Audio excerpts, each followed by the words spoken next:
I'm Megan Skidmore. For 2.5 years, I have been talking about evolving faith journeys. I started to tire of the heaviness of this focus. I had the clear message come through. It is time for Beyond the Shadow of Doubt podcast to evolve into Living Beyond the Shadow of Doubt podcast. With the same vulnerability and unapologetic authenticity, I will be focusing on the joy in this journey, the life and the living that comes on the other side of maybe, on the other side of what's possible. I want to talk about claiming spiritual sovereignty and becoming your own captain of your vessel. Let's celebrate releasing what no longer aligns for you and connecting with your higher power and honor expanding your energy field to make room for all things new.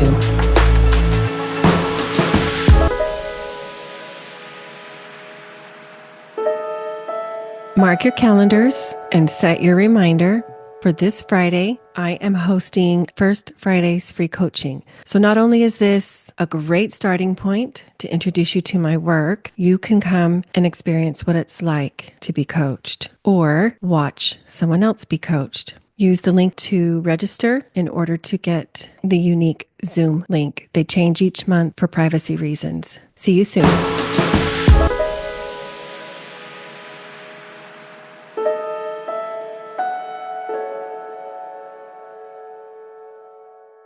Welcome to today's episode of Living Beyond the Shadow of Doubt. I'm Megan Skidmore, your host, and I have Ann Pimentel with me. And hopefully this will get uploaded to YouTube eventually, and you'll be able to see her fantastically bright, colorful hair.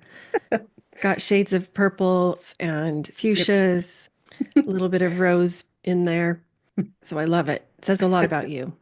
Thanks. So, Anne, I got to meet you, it's been a couple of months now, at the International Women's Day celebration that was hosted by Ashley and Emily of That's Church podcast. And it was such a fabulous event. I loved all the ways that we celebrated a lot of different things. And you brought something really unique to that evening. Your presentation has really stuck with me, and I'm not going to spoil it. I want you to be able to give voice to the creation, to the birthing of this element of your claiming your faith, your spiritual sovereignty that is so beautiful. Before we jump into that, though, can you just share with our listeners a little bit about you, your background, where you're from, all the things? Yeah. So I was born and raised in Utah County. My parents were lifelong members, so I was raised in the church. I'm the youngest of 4 daughters, and so that brought a lot of fun and challenging childhood experiences. I grew up very faithful, very, should we call it Molly Mormon, very much in the church.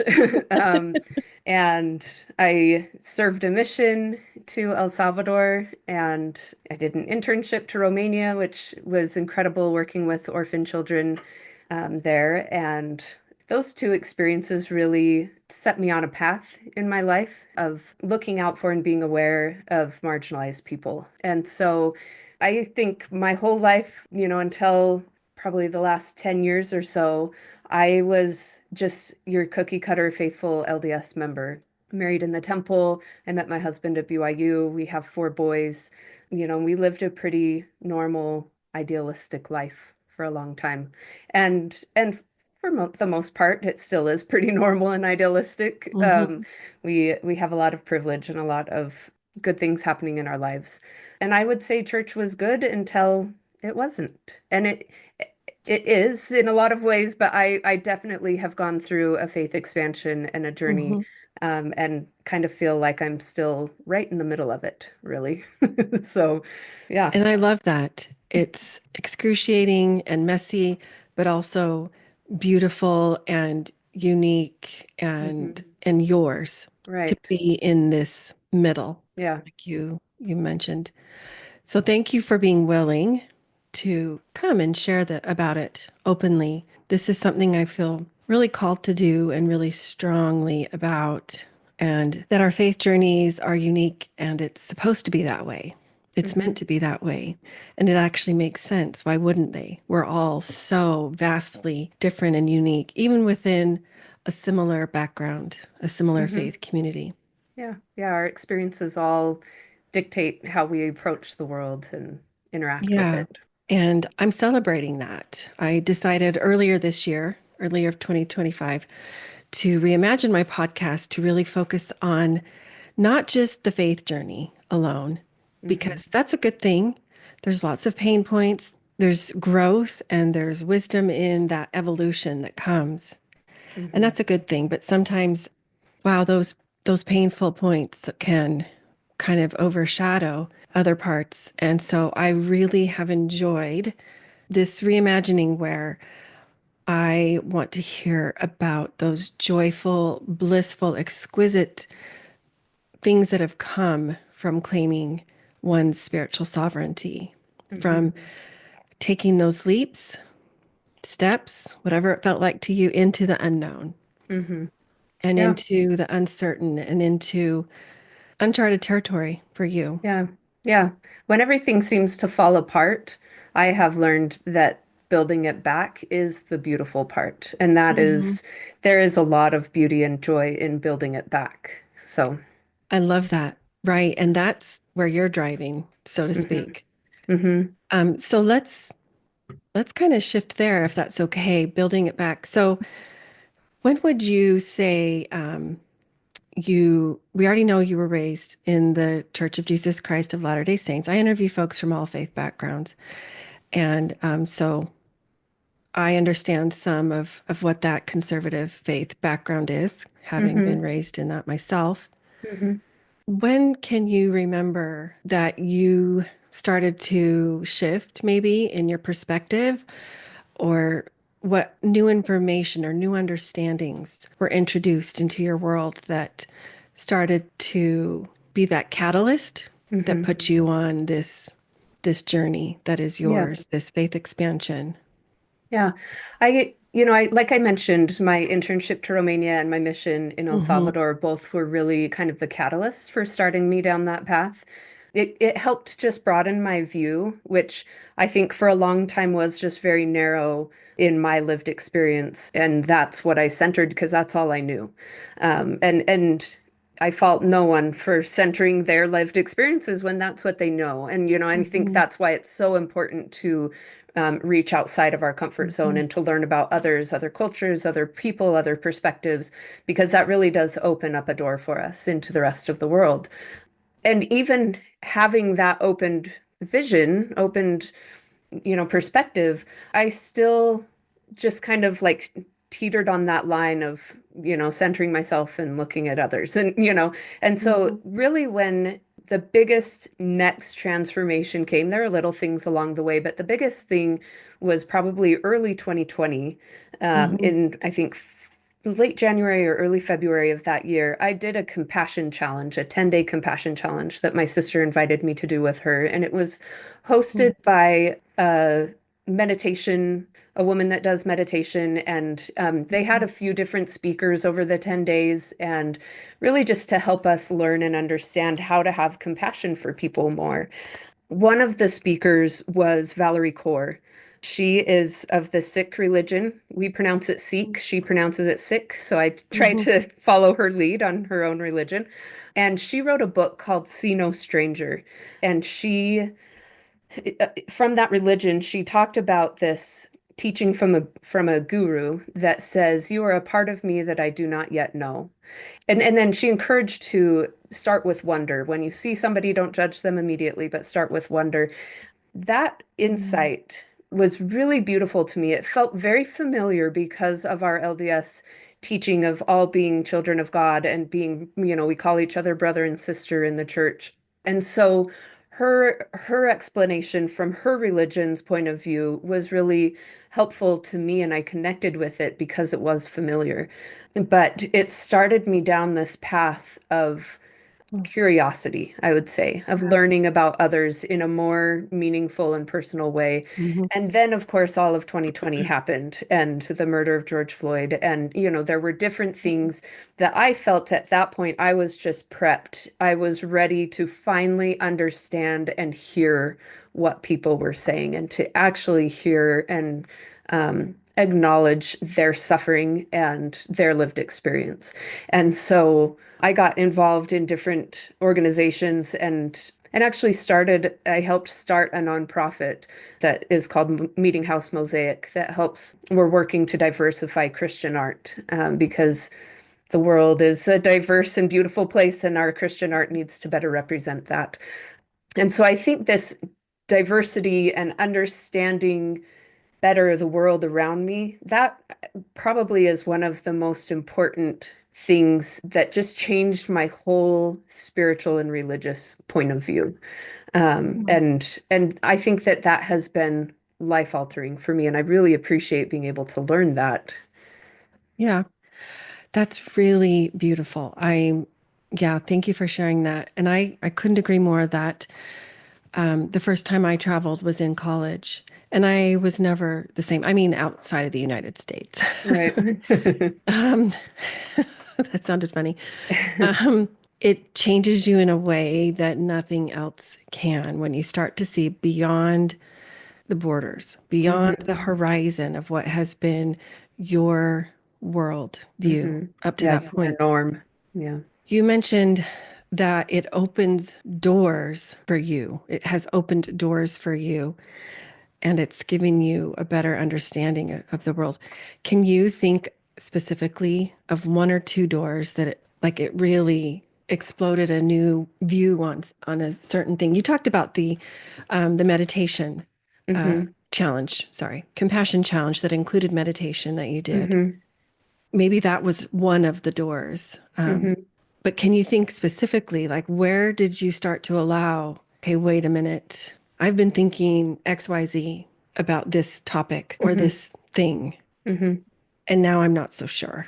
Yeah. I'm starting to Yeah. see it different. Yeah. Yeah. I mean, in my spiritual life, I would say, that simple act of listening to people who have had a different experience than me is one door that opened because I didn't I didn't approach church from any other experience except for my own, from a white, straight person's experience. And I wasn't even really aware of the difference of experiences between men and women in the church. But when I started listening to people who have different experiences, I wouldn't say that that rattled me necessarily, but it was eye-opening to understand that people were having a different experience at church. And so that opened doors to Heavenly Mother, it opened doors to women's issues, it opened doors to LGBTQ issues, to Hmm. Black members' issues. It just opened doors to all of that that was different than me, Hmm. um, and just broadened that understanding. Hmm. Um, I think, on a temporal or, outside of the spiritual aspect, Hmm. I got more involved in politics and I just started to learn more. I was like a sponge at that point and just wanted to take in Hmm. everything. And so I really felt that all the doors were opening up to me because I just never had looked outside of myself in meaningful ways. And even that compassion challenge that my sister had invited me to do, she no longer is a practicing member of the church. And because she invited me to do that, we started having different conversations. Hmm. And it has opened up a relationship with her that is beautiful and something that I value so much because we were on different playing Hmm. fields. We weren't even in the same like locale, we weren't Yeah. connecting. And so Yeah. to strengthen that relationship with my sister has been probably one of the most important things. I love that. So it sounds like truly the listening to another's lived experience, to their stories, to their reality Hmm. is just opening Yeah. that Yeah. door of possibility, that door of what am I not understanding or what am I unaware of? Yeah. And you mentioned a whole list of things, women's issues, the blacks and the LGBTQ. priesthood, Yeah. LGBTQ plus issues, Yeah. how men and women have experienced their experiences within the faith community have been very different. Hmm. Um, Tell me what the most important thing has been for you in listening to someone else's story. I mean, I that is what opened it up for me as a parent of a transgender individual. Hmm. It you can't ignore. what's in front of you. Yeah. Once you see something, you can't unsee it and remain in your Hmm. personal integrity. Yeah. So for me, that's probably been paramount. Not Hmm. probably, that's been paramount for me. Yeah. Yeah, stories hold a lot of power. And this isn't like I grew up reading, I loved books, and hearing fictional stories is really fun and it's, engaging and Hmm. whatever. It Hmm. makes you think differently. But hearing personal stories and hearing actual lived experiences, there's a difference with that, and I think that the more that we listen to each other, Hmm. and honor and believe and validate, even if it's not our experience or our understanding, people's lived experiences matter. And I am so passionate about listening to stories and giving space for people to share their story. I like to provide those opportunities whenever I can because Hmm. I do think that everybody wants to share, and it's Hmm. hard when we are listening to not want to say the next thing. And I think often when we share stories, we want to say, "Oh yeah, I had something similar," and then make it all about us.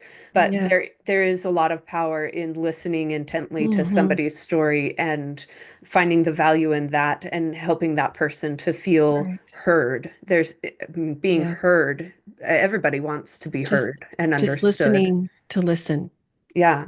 not with the intent to have a response even or a rebuttal or a Hmm. summary of whatever it was. Just I totally agree. Just listening to listen, Hmm. to see them, to hear them. Yeah. So you mentioned your sister, that you're accepting of that invitation to participate in that compassion week-long challenge. It was a catalyst for building, or I'm not saying the bridge was washed away, but strengthening that connection, Mm. Yeah. building a new bridge, maybe. Hmm. Um, what other challenges have you noticed or navigated as you have had your worldview broadened and opened, and then, you know, claiming that, Hmm. feeling it, owning it, and then consequently also, like, as you have moved through them, what are some of the joys or the blessings? Just like you said, I was able to start strengthening that relationship with my sister, who we live far Yeah. apart, but this helped. Yeah. So part of this journey for me has been finding my voice. I never wanted to be involved in I didn't think that my story mattered. I didn't think that I needed to share my voice or my thoughts or my perspective because I was just one of everybody else. I melded in, Hmm. with everybody else. And so I didn't feel like I had anything unique to share. And so it has been very important to me to find my voice and learn to speak up. One of my favorite quotes that is often attributed to Ruth Bader Ginsburg, but I don't think it originated with her, is to Okay. speak your mind even when your voice shakes. Yeah. My voice shakes a lot. I get scared. I have all of the human weaknesses that people have of being in front of others and all of that. And it has been hard for me to learn to speak up in a way Mhm. that people will want to listen and respect or understand what I'm saying. I think that I went through a time where I knew that I had different feelings or perspectives or different outlook on Mhm. anything, and I wanted to be heard. I wanted to say my piece, and I just kind of went like a bulldozer sometimes, Mhm. and I didn't speak up in a way that was loving or inviting or, something. It was just very bold and brash, which there's a time and a place for that. And I would always advocate to speak up when, people are in Right. harm's way or, Right. whatever that is. But I think when we think about the intricacies, and I'll speak specifically for church life, when we're talking about the intricacies and the difficulties at church, and we're working with people that don't understand it and are at a different faith stage than us or different, level or playing Mhm. field or whatever it is, we have to approach that differently. And we have to have a lot of tenderness, I think. There can still be directness. There can still be, you can still speak Mm. truth, but I think that it has to be with a lot of care and concern if you want that truth and progress to happen. Mhm. And truthfully, this isn't just something I've had to deal with at church, but with my mom and different friends that maybe don't understand why I'm saying the things I'm saying or why I'm Mhm. advocating for whatever I'm advocating for. And I've had to set boundaries and stay firm in this is my voice, this is my understanding, this is my new perspective and purpose. And, and I'll be here when you're ready to talk about it or Mhm. ready to understand or, ask more questions or whatever it is. So that has been a struggle to find that balance of how to use my voice. But I think the obvious for me joy that has come out of it is that I have a voice. I have learned to speak up for my needs and for the needs of people around me that Mhm. I can advocate for and I always am aspiring to be an ally in whatever way that I can. And I want to I listened to one of your podcasts today. I believe it was with Allie. Dostal. Mhm. Yes, and she was talking about when her children came out that she wanted the target to be on her instead of on Yeah. them. And I really resonated with that of, Mhm. when we're aspiring to be an ally, we want to help ease that burden and be the stone catcher, that she Yeah. was talking about. And I really believe that. And I think that that is a beautiful strength that we can have and a gift that we can give Yeah. to those who suffer. Thank you for sharing that. That is so important, I think, especially for women who haven't necessarily been socialized or taught Hmm. or encouraged Hmm. to find that voice, realize that they have one, maybe in the first place, but then own it Yeah. and use it in productive ways, like you had mentioned. There's ways Hmm. that you can invite people in, and for sure there are ways if you use that voice, it will push them away and Right. whatnot. I too have found my voice through this process. And one thing I have found to the phrase make it easier is coming up. And I don't know if that really is describing what I'm feeling inside here, but one of the things that I created for myself or established for myself that it makes it easier in the sense that I move from that foundation, and that is identifying my core values. Hmm. I know what my core values are: authenticity, which is linked to my personal integrity, Hmm. vulnerability, and then diversity, equity, inclusion, and belonging. Hmm. There's a few others, but those are the big ones. Love Yeah. is also another one. Yeah. So for me, if I filter a potential choice or a potential decision or behavior or words that might need to be shared, if I filter it through those core values, well, then the answer becomes pretty clear Yeah. about what my role could be if I choose it, right? Hmm. So you shared with us at the International Women's Celebration event in March, you shared about something you'd created for yourself. And I'm wondering if there's a little bit of similarities there. Hmm. You call them your personal articles of faith. Hmm. I would love for you to share a little bit more with us about how those came about, what they are, what they mean to you, Yeah. and maybe how they guide your steps. Yeah. So I had heard years ago on a podcast somebody share that they had done this, that they had rewritten the Okay. articles of faith, and it just kind of stayed in the back of my mind for years that that's a possibility, that Mm-hmm. people can make their spiritual life personal. That was never really something that I had understood, the need Right. for a personal spiritual journey and declaration Mm-hmm. of belief. But I came to a point in my life where I thought, I think I could do this now. I think that I want to declare what my beliefs are. Mm-hmm. And so I sat down one night and I had the church's Articles of Faith open, and then I had my computer, and I just went one by one through what the church had. And I said to myself, what do I believe about this? What would make it more align with what my actual faith is or belief is? And, I'm not putting down the church's things, but that's a general statement of belief for the church. Mm-hmm. And I've learned that, I can take general direction and understanding and personalize it for myself. I don't have to hold and cling on Hmm. to every single little bit, but some of that I can say, well, that part's not for me, but I connect more with this specific way of Hmm. doing it or saying it or whatever. So I went through those articles of faith and personalized them and made them mine. And when I was done, I read through them and I thought, gosh, that is exactly who I am. That drives everything that I do. Like you Hmm. said, it's those core values that Hmm. you filter through. I love that idea of filtering everything that comes to you through these Hmm. core beliefs and then moving forward with a surety and with understanding of your purpose and what you're doing. I'd be happy to read through them if you want. Sure. Or okay. Or we can drop them in the show notes. Why don't you read a few of them to us, and then we Okay. can make them accessible Yeah. for those that want to read all of them. Yeah. So let's see. I'll just read a couple. So the second one, I said, I believe that as humans we will make mistakes. It is part of our human nature.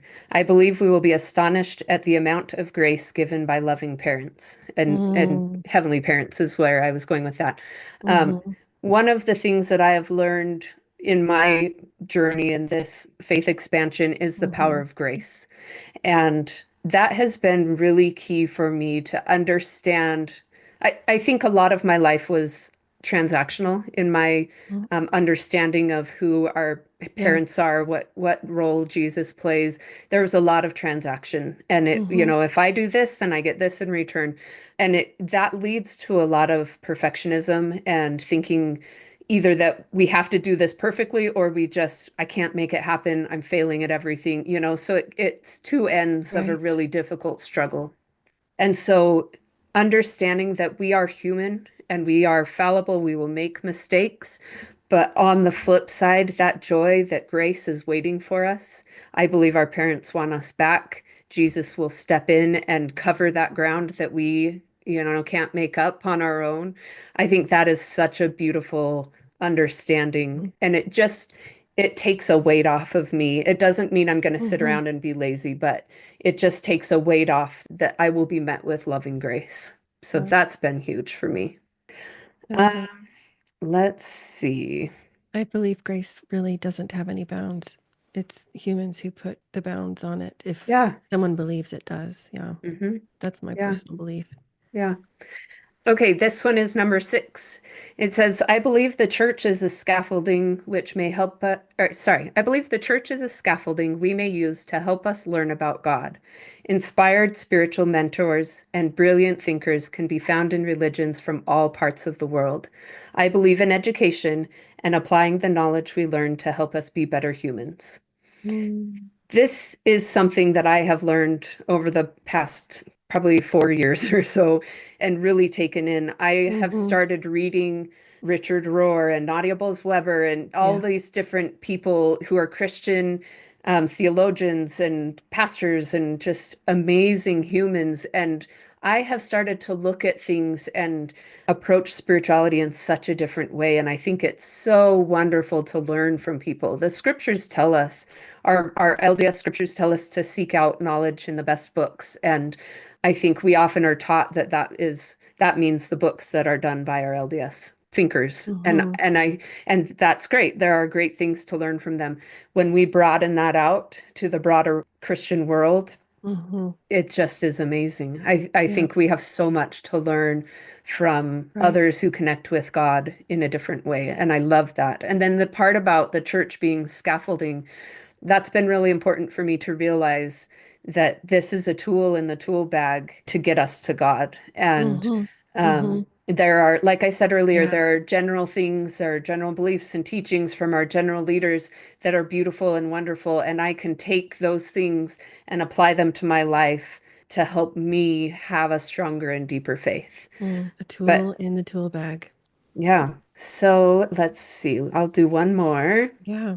Okay, number 9. I believe in change. I believe in progress. I believe in growth. Mm. This is Here, This is, here. yeah, this is huge for me. I just wrote a book with MacArthur Krishna called Change Makers, Women Mm-hmm. Who Boldly Built Zion. And so change, the power of change Love it. is so huge. I love it. I love seeing how people, especially women, can change the world. And I think that we have a lot of power that is untapped that we could lean into and Mm-hmm. really, really make some change. But progress and growth. I think there can be a lot of fear around that and a misunderstanding of what progress and growth are. Yeah. They are not things to be feared. They're not things Mm-mm. to push away, but we should be welcoming. Just as humans in general, we should be welcoming of growth and progress because it's good. You know, It there's is richness good. in it, there's beauty in it. That is Yeah. something I believe in. If we're not progressing, then we're stagnating in some Hmm. respect.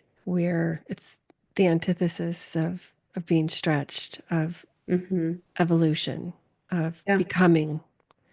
Yeah. That's so exciting. I'm going to have MacArthur on shortly after you, so Oh, they'll perfect. probably publish close together. I'll make sure that we can leave a link to your book in the show Yeah. notes Yeah. Thank you. and the It's articles of faith. I'm just curious. So, did you write 13? For those not of the LDS faith background, Anne is referring to some core tenets of the LDS faith, the 13 articles of faith that profess kind of our basic beliefs mhm. of the LDS church. So, did you choose to write 13? I did because I Okay. was taking each one and looking at Okay. it that Kind of way. Yeah. responding in a way to Yeah. each. Yeah. Okay. And Very so I cool. think that this is the woman that I actually heard about this from. She commented on my post and she Oh, that's said, yeah, fabulous. she said, this was me. And she said, I did this years ago. And I think that if I were to do it again now, it would be completely different. And so I think, and she said, I think this might be Interesting. a yearly goal to rewrite and reapproach that stuff. And I think that that's a great idea to Yeah. always examine our Right. faith and our beliefs and see where we are, because that will change. We believe in change and progress. If we keep the same things for the rest of Exactly. our lives, then we're not progressing in any way. So, 100%. It makes sense that we would reassess, reevaluate as we have hmm introduced more insight, more enlightenment into hmm our lives. Yes. yeah. 1,000% yes. So, just a few more minutes left here. I wanted to ask you, can you share with us about Meetinghouse Mosaic? How did that come about? Why is that important to you? What is the mission of this nonprofit? Yeah. So in 2020, after all of the racial strife Hmm. happened and was ongoing, I heard from a friend about this 3 week training sort of thing. It was every Sunday for a couple of hours for 3 weeks. And it was put on by a woman. She's a professor in Austin, Texas. And then she had a multiracial board of women that were helping her put this on. And it was with the focus of helping women of color feel included in the church, in Relief Society. And so it was LDS focused. And after we were done with that training, we were able to pick these passion projects that we wanted to focus on, where we wanted to put our efforts. And there was music and curriculum and different things. And I picked art, the passion art project, just because I like art. I'm not an artist, but I've always enjoyed going to art museums Hmm. and just kind of being in that world. And as our group was talking, we just met monthly. As we were talking, we thought, well, what we need is to share the art, the diverse art that is out there. We just need somewhere to show that there is Yeah. some diverse art. And so we started our Instagram account and Facebook and just started Gotcha. sharing pictures. And then we quickly became a 501(c)(3. We commissioned a Hmm. picture, we had an art show, things kind of snowballed. So our mission is to support and uplift artists of color, to give them a platform where they can share their art, and then also to educate on why diversity matters, Yeah. why representation matters in art, but in other things as well. Hmm. And everything we do goes back to the artists. We are currently I see. providing Okay. scholarships for artists of color to kind of Hmm. bridge the gap between the hyperrealism and the quality of artists that the church wants to do the Hmm. art to commission pieces with or whatever. And artists of color often don't have the same opportunities. And so we want to bridge that gap and offer scholarships for classes and things. So everything Hmm. that we raise will either go to more commission pieces or our art shows that we're doing or back to the artists specifically for these scholarships. That is So wonderful. it has been really good, and there has, Hmm. conversation is long, and getting things on a church level to change is a very Hmm. slow rolling machine. But the grassroots effort, there has been a lot of conversation, a lot of movement there, and Yeah. we've seen a lot of change where people are just becoming more aware. Oh, Jesus wasn't actually white. I grew up with the Yeah. Norwegian looking Jesus, and people don't always understand that. And so just having that education and It's having really everybody, important. yeah, having everybody be able to see themselves in divinity, that's so beautiful. And I think I it's a must for everybody. I would just shout that from the hills. Yes, everybody needs to be able to see themselves in divinity. Mm-hmm. You said that, and I immediately went to our LGBTQ brothers and Mm-hmm. sisters and loved ones and friends and family and chosen family. Yeah. That is such a great way to put it. And yes, and I've seen some of the art that you've posted to that Instagram account. It's really exquisite, and I think it's a wonderful thing that you are Thank you. doing. Thank you. So, if you could name one thing, what comes to mind first that has brought you the most, call it joy, call it peace, bliss, in claiming your spiritual journey, in claiming this expansion as yours? What is the one thing that comes to mind that has brought you the most joy? That is such a good question. And I think for me, my connection with Jesus and with my heavenly parents has deepened in a way that I didn't know was possible. Um, as I lean into that sovereignty and understanding of who I am as a person, it has helped me.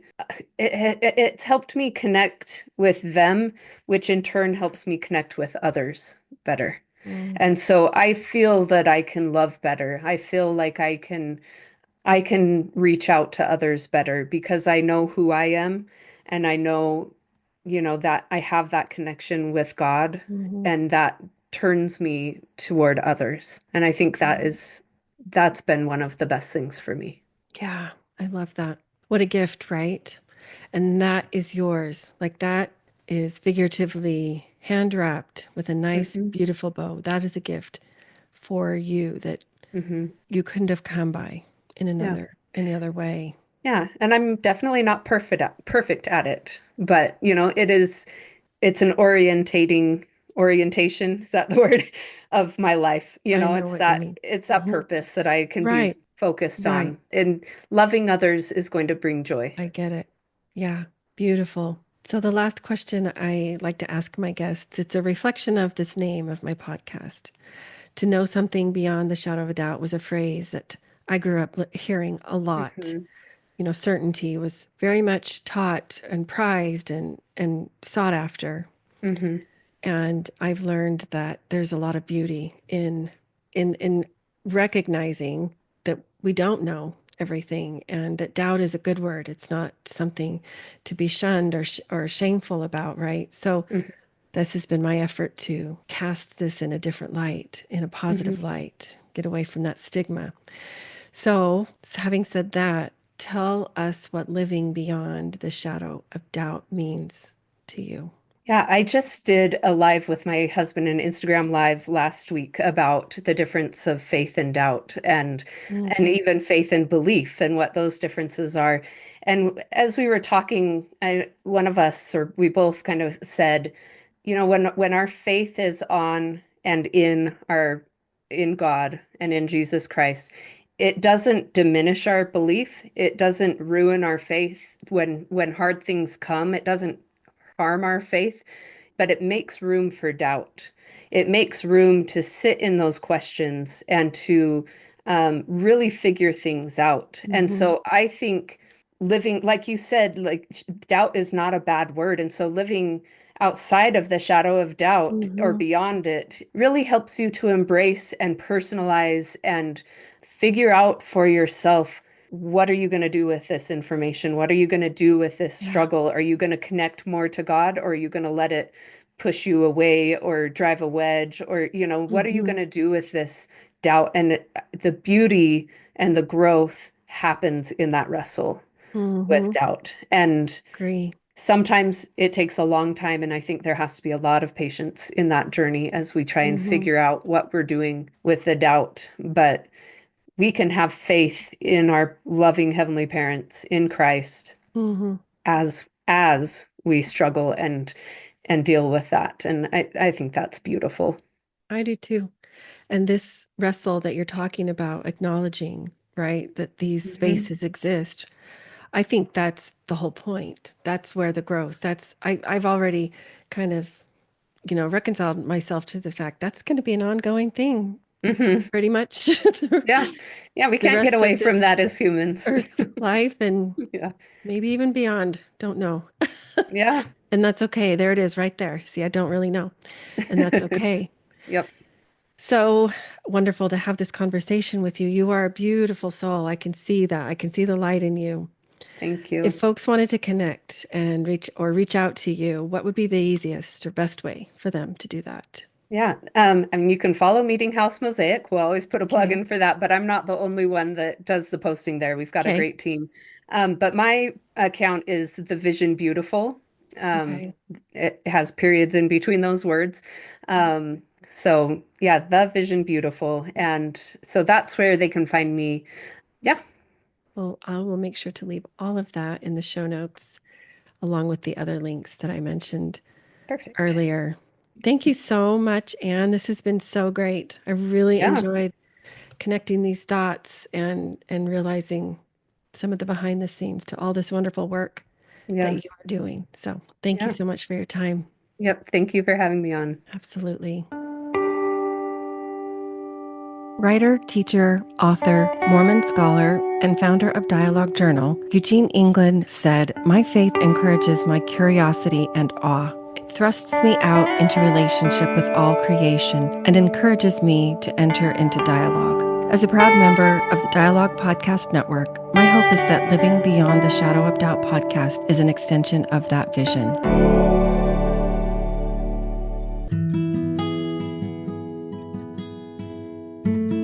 Visit meganskidmorecoaching.com to find this podcast and additional free resources, including the link for a complimentary coaching session. Follow me on Facebook or Instagram for more or to send me a DM. Help the podcast grow. Please follow, review, and share with a friend.